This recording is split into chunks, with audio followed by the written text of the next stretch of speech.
This is The Download from Sounds Profitable, your daily source for the essential news in the business of podcasting. I'm Gavin Gaddis.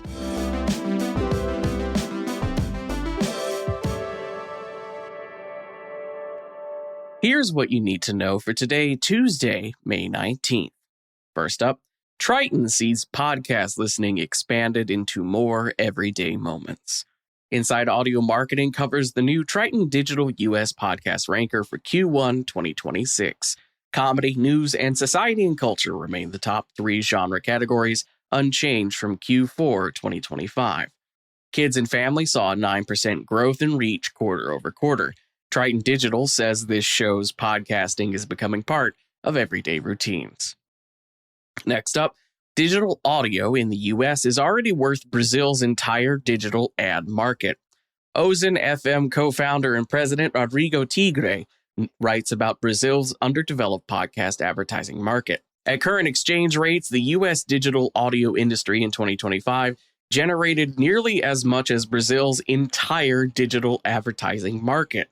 Even though Kantar IBOPE Media's Inside Audio 2025 found that 92% of Brazilians consume some form of audio each month, investment in audio remains limited.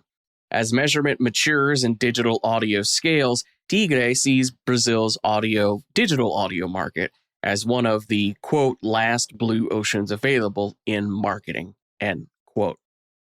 Next up, Global announces new premium video advertising capability on YouTube. Today, Global has announced it will begin selling directly advertising across its YouTube content network. Brands will be able to access audiences for podcast series like The News Agents, Up to Speed, and My Therapist Ghosted Me. This puts Global in a limited group of UK media owners with the ability to direct sell YouTube space, including ITV, Channel 4, and Sky. Global has also launched a video sales team led by Fatima Dowlett, formerly Channel 4 Director of Video Sales. Next up, Captivate launches HLS support. Pod News reports the podcast hosting company Captivate has launched HTTP live streaming or HLS support for alternate enclosure. Captivate users now have a tag they can enable under their video podcast settings to take advantage of the new feature. When enabled, video podcast episodes will be visible in podcast apps supporting alternate enclosure HLS, such as Podcast Addict, True Fans, and Fountain. Finally, the state of agentic advertising. Digiday and Optible have published a State of the Industry report based on surveys of 180 agencies, publishers, brands, and retailers about their use of agentic AI and AI-driven media execution. 89% of surveyed advertisers are using or are building agentic AI. Advertisers express concern about brand safety, 63% of respondents, and loss of control, 61%. As for the rest of the news, Listener.com marks its first anniversary with the launch of Campaigns 2.0, Air Checks, and Listener.com MCP that enables native integrations with Claude and ChatGPT.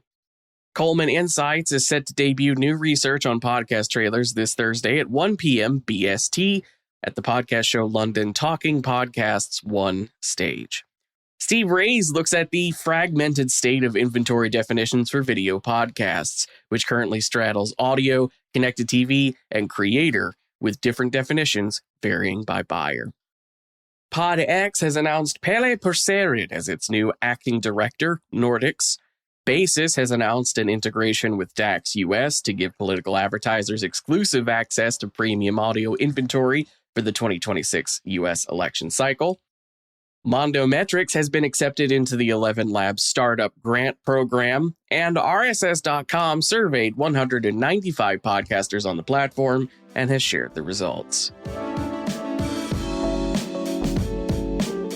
That will do it for today. Reminder, you can find links to every article I just talked about by clicking the link in your show notes. That will take you to today's episode post on soundsprofitable.com, where you can also subscribe to get the newsletter version of the show.